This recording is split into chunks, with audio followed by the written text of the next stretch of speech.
Hello, ladies and gentlemen. It's Charlie Fibrosis, and today we're going to be doing something that I think may interest a lot of people, and something that I've kind of thought about a little bit here and there, and that is regarding the 2018 NASCAR season. So, specifically, I'm going to be focusing on the NASCAR and Monster Energy Cup Series, but I will also talk a little bit about the Xfinity Series and the Truck Series if they are here to look at. So I'm currently on Wikipedia, and I think I'll go ahead and jump over to JSki real quick to see what the season in terms of confirmed drivers and teams will be. 2018 team chart. So,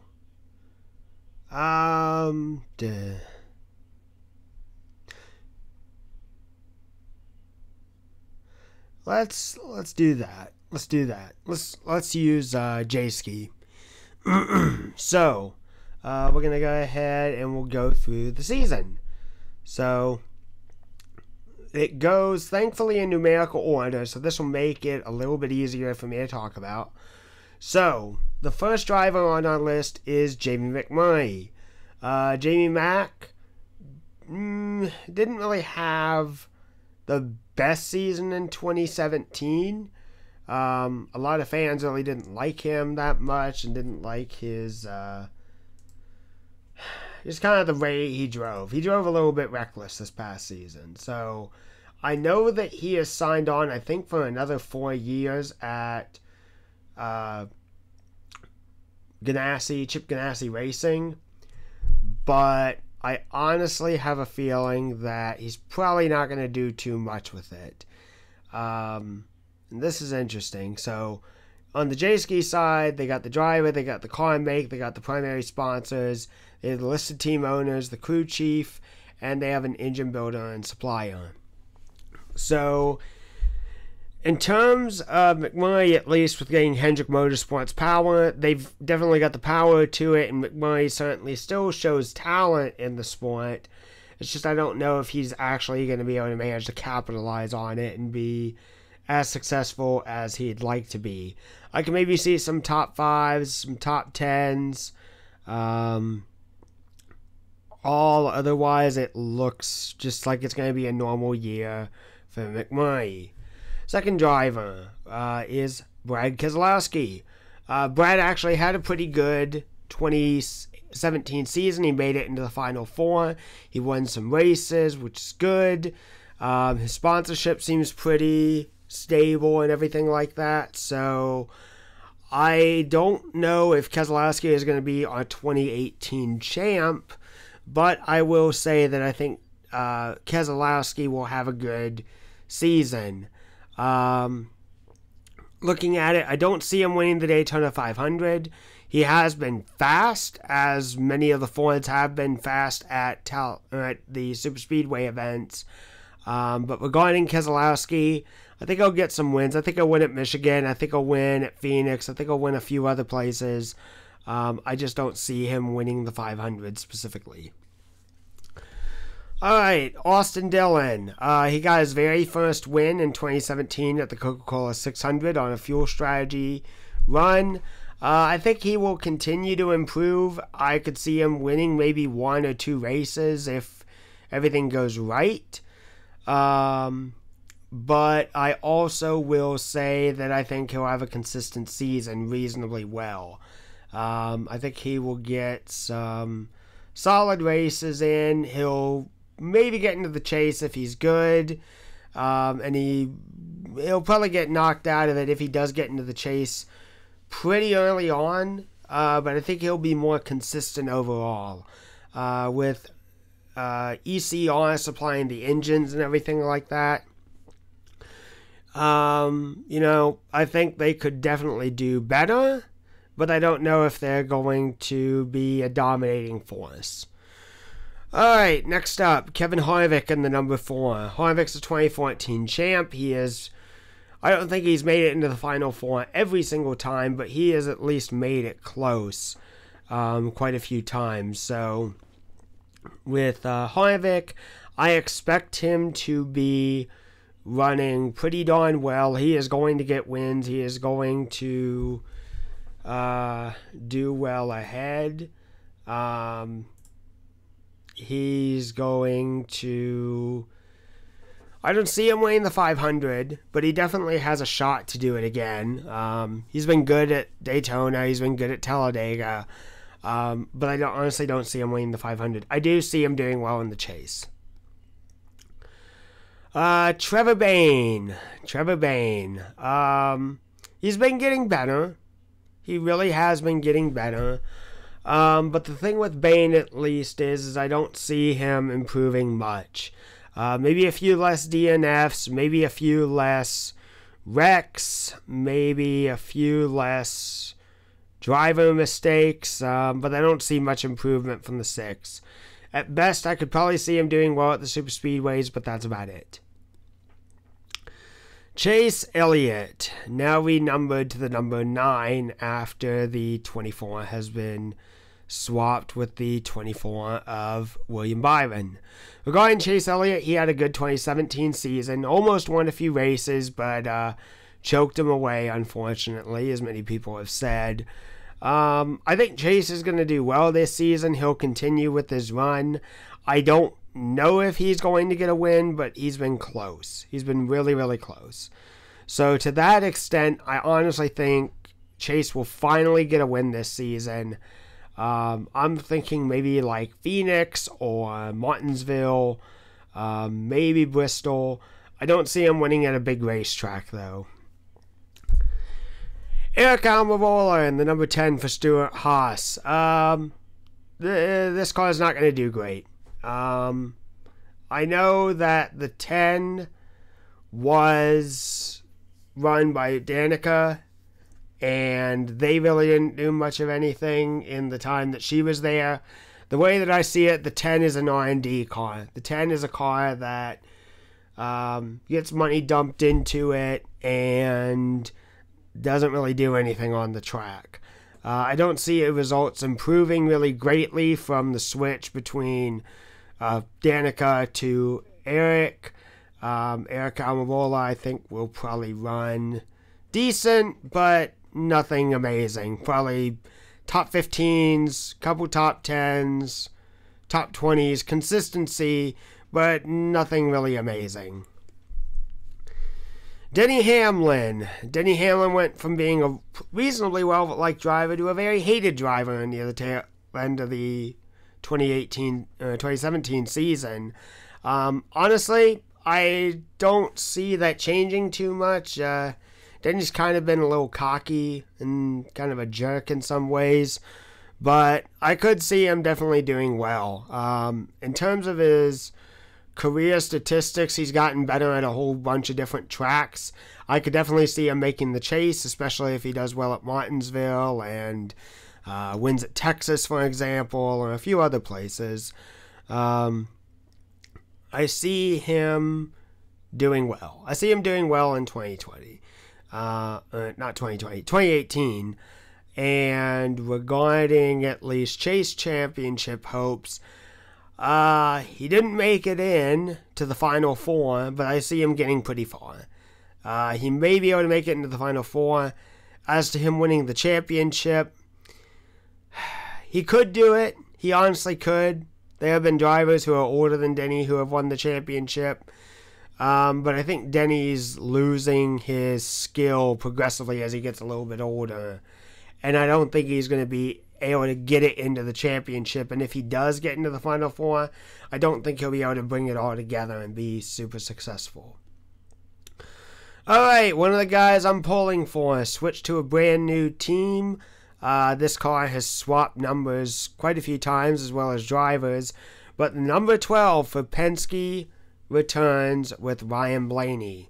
Blaney managed to get a big win at Pocono last season with the Wood Brothers. I honestly see Ryan doing pretty darn well. I don't see him winning many races, but I could see him winning at a track like Michigan or Pocono again, or California or quite a few other places. And the reason why I say that is because he showed consistency last season. And with the Wood Brothers, they got money and they got assistance from Roger Penske to get them pushing forward. And that's good. The thing that's really going to help Blaney is he now has teammates, and not only that, Blaney is getting straight out the door, straight in the engine shop.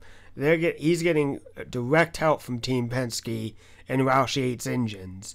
They're going to be a solid team this year. If he does make it into the chase, I honestly don't think he's ready to go into the Final Four.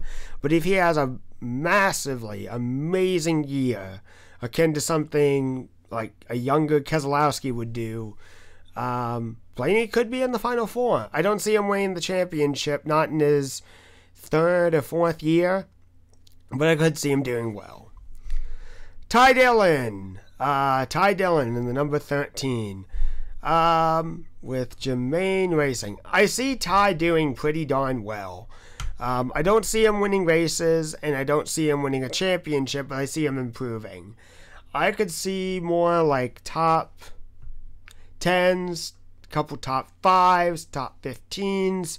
Essentially what's going to happen with Ty Dillon is he will be running very, very consistent and come close to winning races or being close-ish to them, and that's about it. He's going to do well. I think really the time that you're going to see Ty Dillon like really skyrocket and do amazing is when he probably gets into the 31 when Ryan Newman retires eventually. So there's that. All right, next up, Clint Bowyer. Clint Bowyer had a reasonably consistent season, but not as what we would have expected with Bowyer going to the 14 after being at Michael Waltrip Racing for a number of years, and then, Premium Motorsports or something.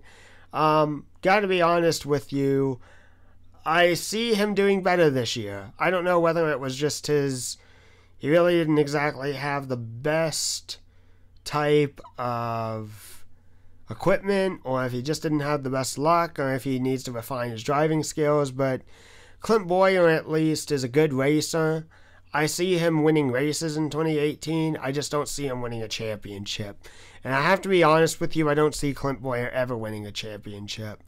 Clint will probably run for the next few seasons, probably into 2020 or 2022, and probably call it quits there.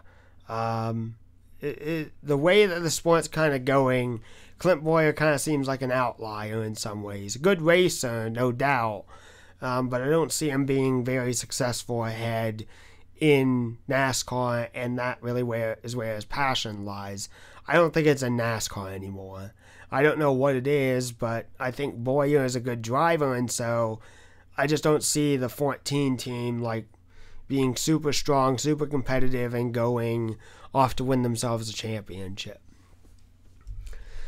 Alright, Premium Motorsports. They're just going to run.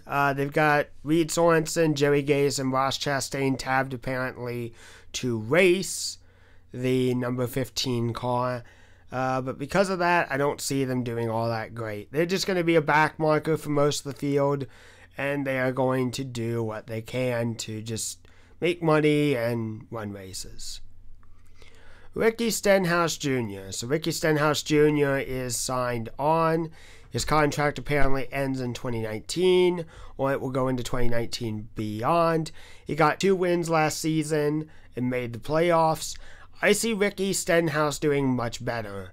I will say that I think regarding Stenhouse, he will outperform Trevor Bayne in the 6 by leaps and bounds. And I could possibly see him winning more races at Daytona or Talladega and running decent to really good at places like Michigan and California. I don't see him winning a championship, and I honestly never see him winning a championship so long as he is at Roush. But in terms of just a younger driver, just kind of getting his feet into the sport and just progressively getting better, Stenhouse will definitely have a good season. Not great, but a good season. Kyle Busch. As simple as it gets, he will win races. Honestly, I hope he does not win the Daytona 500. But Kyle Busch will win races. He will be consistent as always. He will do well. I don't see him winning the championship. Honestly, I think that, and it's really, really stupid how things have gone. Ever since Kyle Busch won his 2015 championship, in my honest opinion, in kind of a fluke of a way, I have to say that Kyle Busch has just become so arrogant and narrow-minded that he's lost his pure ability to really push for a championship. And that's not to say that he sucks. That's not to say that at all. He's gotten close to winning championships since his 2015 one, but because he's got that championship, he pushes himself too hard to make it, and he doesn't succeed at it. I could honestly see Kyle Busch winning races, getting into the chase, getting into the Final Four, but just not being able to capitalize on it. He'll come close, but he is not going to win the championship, not at all. All right. Daniel Suarez. Daniel Suarez in the 19. He got a stage win last season at Watkins Glen, I believe, and he did show some consistency. This guy's a good driver. I don't see a win coming out of him unless it's going to be at a road course specifically. But I do see consistency by him. I think that as he kind of sucked in the beginning of 2017, and he just got better and better through the year, he's going to kind of take the step next in 2018, and he's just going to do better than even where he was at the end of the season. I see Suarez as a momentum driver. If you give him good cars and if he has good seasons, he'll just get better and better. I don't exactly see him winning a championship, but I do see him at least winning a race or more stage races and getting the points needed. Eric Jones. So I will say that I'm not exactly too thrilled about Eric Jones going to the 20 specifically to replace Matt Kenseth, but Joe Gibbs made the decision. That's as simple as it gets. So with Eric Jones, I see him doing well. He had a really good run at Bristol. He had some good runs in the 77. I can honestly see him doing even better at the 20 car. I don't see him winning a race right off the bat, but I could see him winning stage points and maybe a race near the end of the season. Maybe not necessarily championship progress for this first year, but I will see him going forward and doing well. All right, number 21, Paul Menard with the Wood Brothers team. They're going to do okay. They'll just do okay. Probably top 20s, top 15s, maybe a top 10 here and there. I don't see them really winning races, and the reason why I say this is that while the Wood Brothers is definitely going to be getting money from Menards as sponsorship, they're going to get money from Team Penske apparently, because Roger wants the Menards sponsorship on his team. They probably are going to be getting Penske types of equipment, everything like that. Paul is honestly just not that good of a driver. He's good enough to not usually tear the car up usually, but he just doesn't impress. He'll get good runs here and there, but he just really won't do much other than that. So I see the 21 not going to victory lane, sadly enough. Honestly, the only way that I see the Wood Brothers going to victory lane for number 100 of their career is if they have someone else other than Paul Menard, someone good. But Menard's not going to get him a win. No way. So, Menard, he's going to just ride around in the 21, and we're going to see meh to mediocre performance. That's as simple as it gets. Joey Logano. Joey Logano, after having such a craptacular 2017 season, with having his win encumbered and just everything else like that, Joey is going to get his foot back under the gas and do better. I don't think he's going to have the championship close success like he did in 2016 when he battled Carl Edwards and everything like that. But I see him doing better. I see the distinct possibility that he will win races, he will get into the playoffs, but he won't be able to make it to the Final Four. I see him probably getting eliminated in the round of 8. But he's going to do well. Corey LaJoie, Ryan Sieg, and Joey Gase in BK Racing. BK Racing is really just a field filler. It's not going to be doing anything important or amazing. It's just going to run, and they're going to do what they can. Alright, the big new guy, the big new driver, the big guy to replace and probably be the successor as intended for Jeff Gordon, Mr. William Byron. William Byron did have a really good 2017 year. He didn't run any cup races, but he did win the Busch Series Championship in the number 9 Virginia Motorsports. Honestly, he's good. He's definitely got a lot of talent, but he is getting moved into the 24 way too soon. I see him doing decent with good finishes and so, but I do not expect wins. I do not expect wins whatsoever. I can see maybe top 10s. I can see maybe a top 5. I can see maybe 15th place finishes, but I do not see a win coming out of the 24 team this year. He's going to do okay, but I really see 2018 more as a let's learn what we can do type of year. Alright, now these are questionable. The 27 car, possibly piloted by Brendan Poole, and is maybe an RCR car. There is no initial words as to saying that the 27 will be a full-time team, and that Brendan Poole and DC Solar will be moving to the team. It's just rumors. I see this maybe being as a factory car for a few races, kind of similar to how the 33 was, I think, for Ty Dillon a number of years ago with the Motorsports Group, I think it was. I really don't see anything else. I just see if Brendan Poole is going to race, he's probably going to get some good finishes. No, he's just going to be an R&D car, as simple as that. And leave it at that. The number 30, there is no announced driver, and there is question as to whether the Motorsports Group will run. This team separated from Joe Falk and Circle Sport. If they do get any drivers, they're just going to be running mid-pack. Simple as that. Mid-pack to back of the pack. So, there's nothing I can say on that, especially as there is no driver talent listed. Ryan Newman. Ryan Newman is going to have a decent season. I think he will get a win or two. But I don't see him being in the sport much longer. I can definitely say that I could see him racing into 2020 and then retiring after that if he does not get bumped completely from RCR before then. Newman is still a decent driver. He just does not have the fire like he did when he was at Penske especially.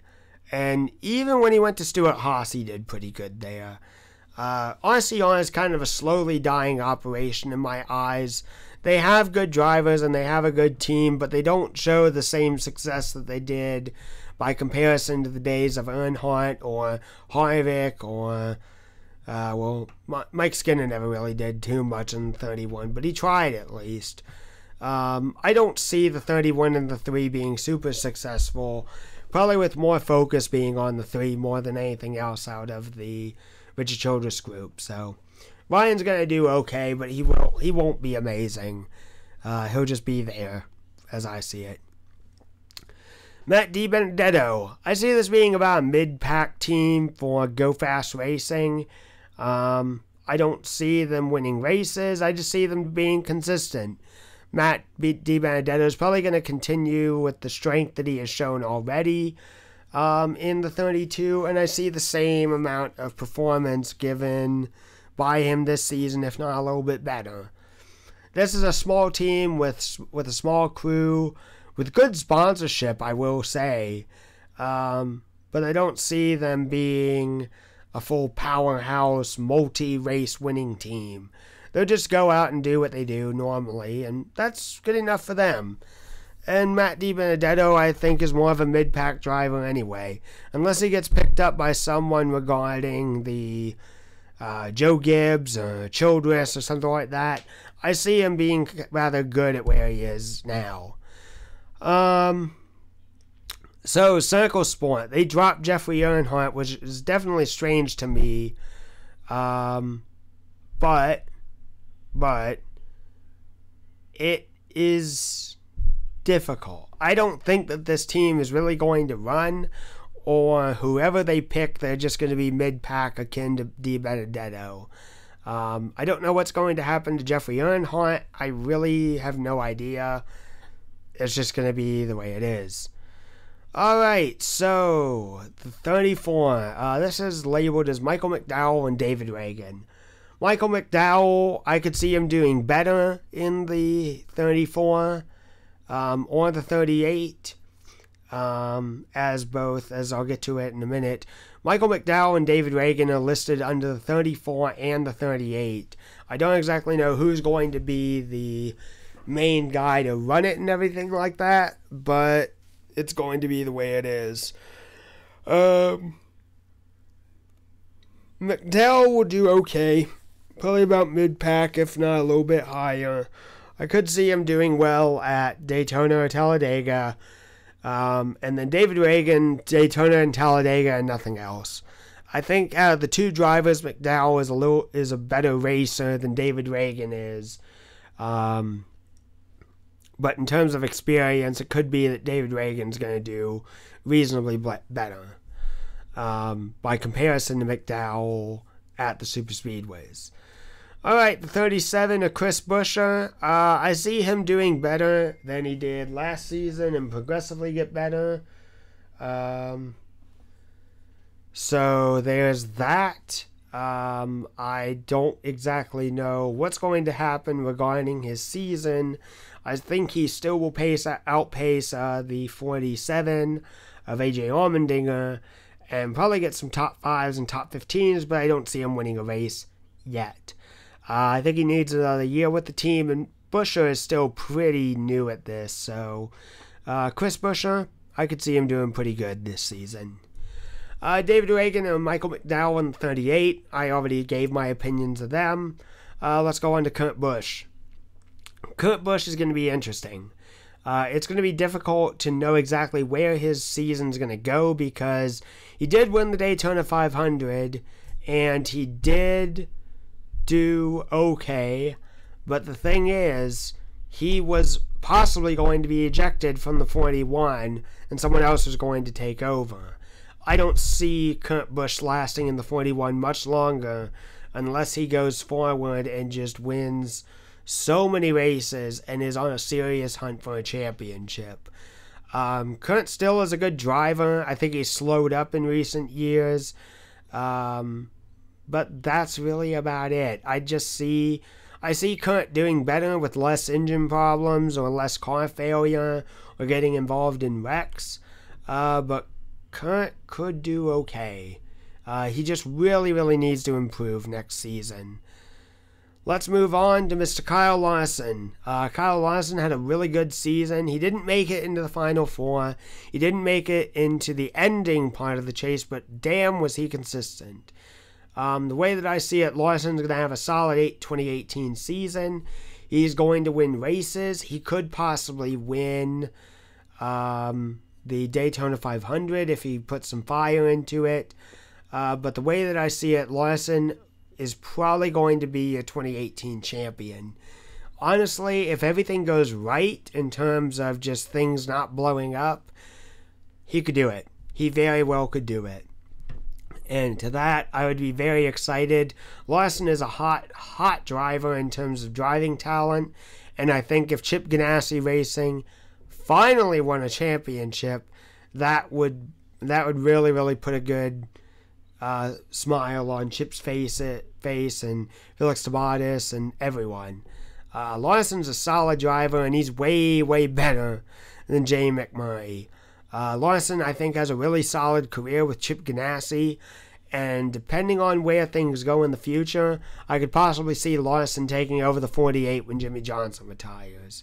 So I honestly think this will be the case. If Kyle Busch is not on his game, or is not on his game in terms of championship success, Kyle Larson will probably be your 2018 champion. Darrell Wallace Jr., other known wise as Bubba Wallace, going into the 43 and with Chevrolet as their new make of car, using the Chevy Camaro. Darrell Wallace Jr. improved greatly between what we saw with Eric Almirola and him. Even though the Wallace's season was very, very short, I honestly felt that Eric Almirola should have been kicked to the curb and Bubba should have taken over the 43. I don't see Bubba's season being extremely extraordinary, but I see much more solid races going forward. I see the team getting top 10s, top 15s, maybe really contend for Rookie of the Year as a good shot. But in terms of what they've got underneath their engines and everything like that, it's Richard Petty Motorsports and Earnhardt Childress engines. I don't see them being super successful, but I see them doing well. So that's about it. I think Bubba's going to put up better markings and better races and better performance compared to what Almirola did. AJ Allmendinger. So, with Allmendinger, I see him running a little bit better. I don't see major shakeups and changes between 2017 and 2018. I just see him running. He could do better. He could do worse, sadly enough. He really needs to get his markings and his feet down on the ground in the road course events coming up. And he also really, really needs to get better on the speedways.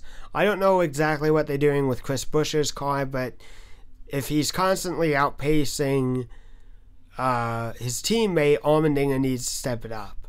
I don't know if it's age or I don't know if it's just equipment, but Allmendinger really needs to step up his game. Otherwise, I don't see him winning and being as successful as he once was. Jimmy Johnson.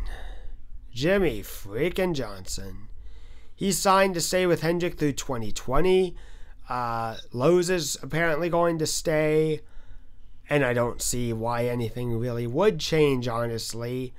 Regarding Jimmy's 2018 season, I see a more consistent Jimmy Johnson, but I do not see Jimmy winning the 2018 championship.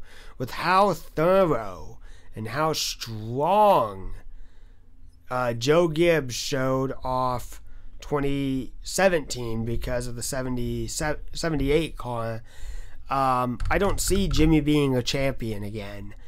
They're going to do well. They're going to win races. They're going to be in the hunt. I don't see them winning the championship, though. Simple as that. Ray Black Jr. in the 51 for Rick Ware Racing. They'll just run. That's as simple as it gets. I don't see them winning races. I don't see them being in the hunt for a championship. I don't see them doing really anything. And Cody Ware, I think, kind of burned his britches quite a bit with the whole Darlington incident last year. Cody Ware, I think, is probably going to get progressively pushed back a little bit further and further from Rick Ware Racing.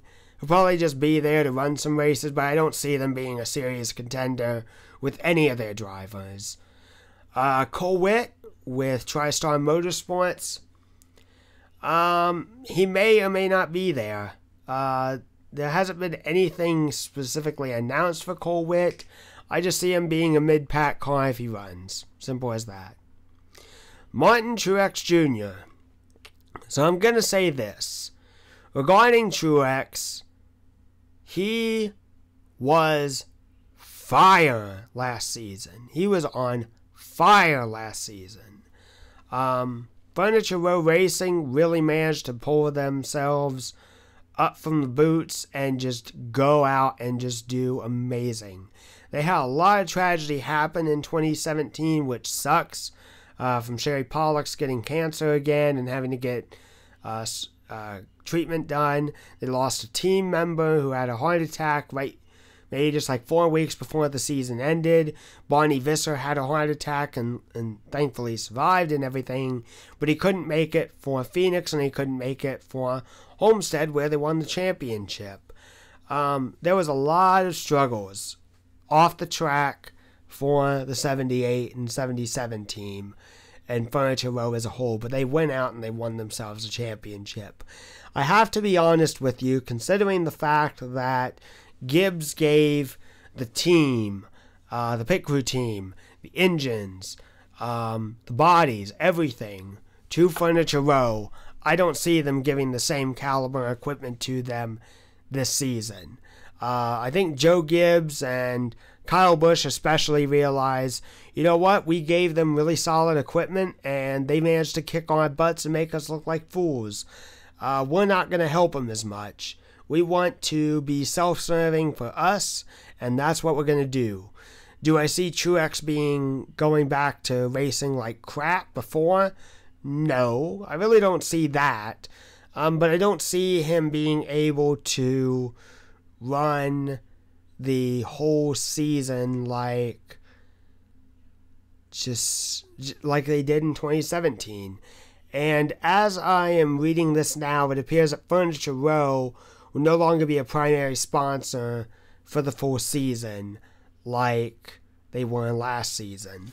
They'll be made up mainly by Bass Pro Shops and 5 Hour Energy, and then Auto Owners Insurance will kind of cover them as well. Not really too surprised, honestly, because that was a lot of money that Visser was pouring into the team to keep it running and everything.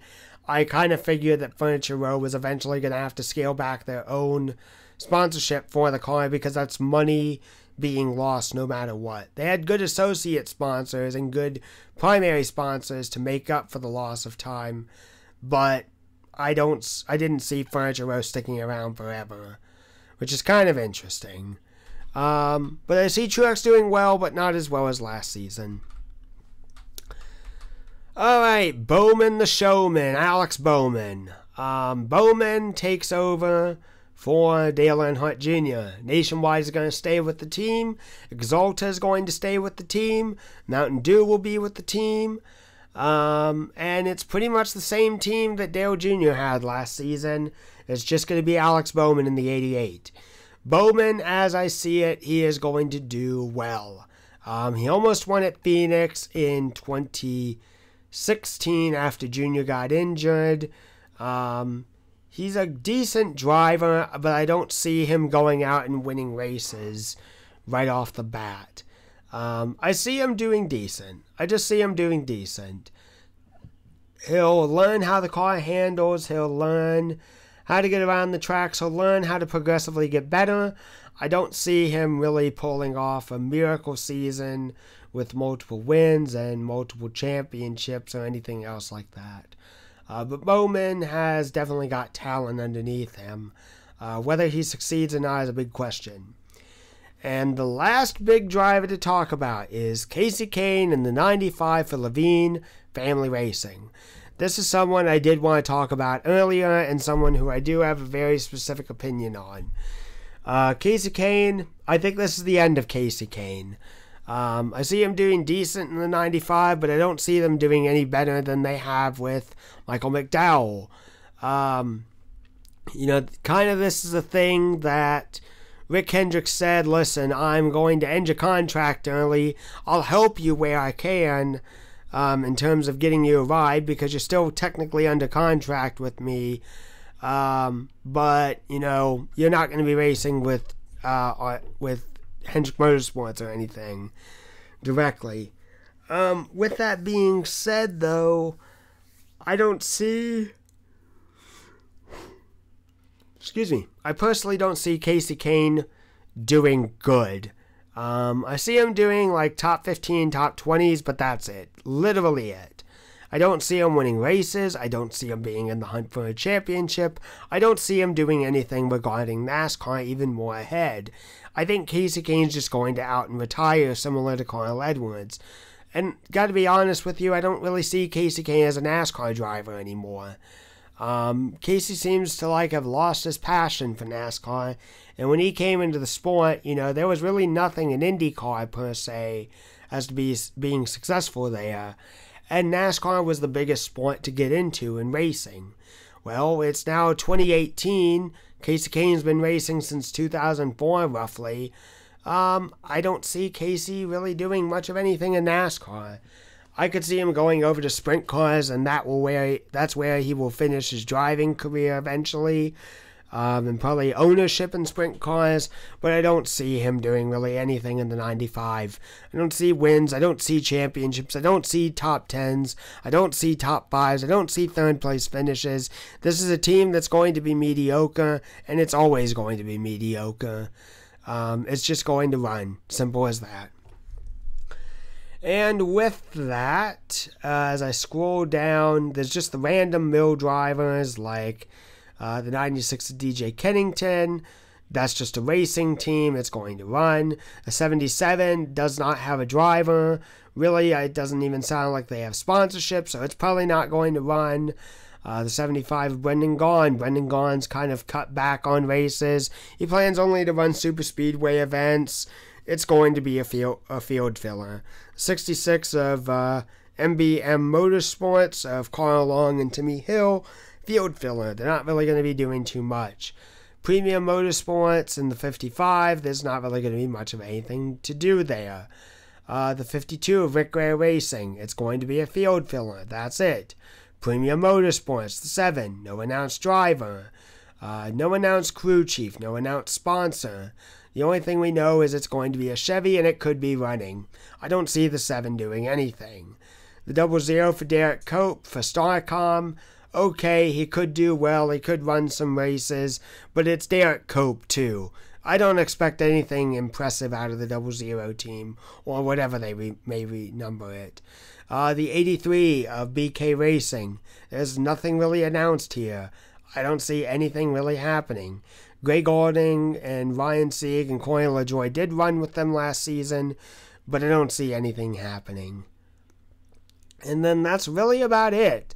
That's about every single driver. So regarding drivers that I see will do well in 2018, Kyle Larson's going to do well. As regrettably as I will say it, Kyle Busch is going to do well. Jimmy Johnson's going to do decent. Bubba Wallace, he is going to put on one heck of a show and show consistency. Martin Truex Jr., it could be a hit or miss year for him. I could see him doing better this season compared to last, even still. But I don't see him being as strong as well. I could maybe see him winning the Daytona 500, but I don't see him winning the championship again with how Furniture Row essentially beat on mercilessly the Joe Gibbs Racing operation. So that's about it. So guys, that's all my opinions for all the drivers. And so regarding any off-track drivers that have retired, Tony Stewart will be Tony Stewart and his new relationship and engagement, and so to his fiancée. Tony is Tony. He'll probably be doing stuff with Eldora and sprint cars and everything like that. Jeff Gordon will continue with Fox Sports and his affiliation with Hendrick Motorsports. And Dale Earnhardt Jr. going into broadcasting. I'm not particularly too excited about that. I hope Jr. does well. But, it's broadcasting and it's Dale Jr. I see Jr. being more focused on his daughter and his wife Amy ahead. So that's it, guys. That's going to wrap it up for this video.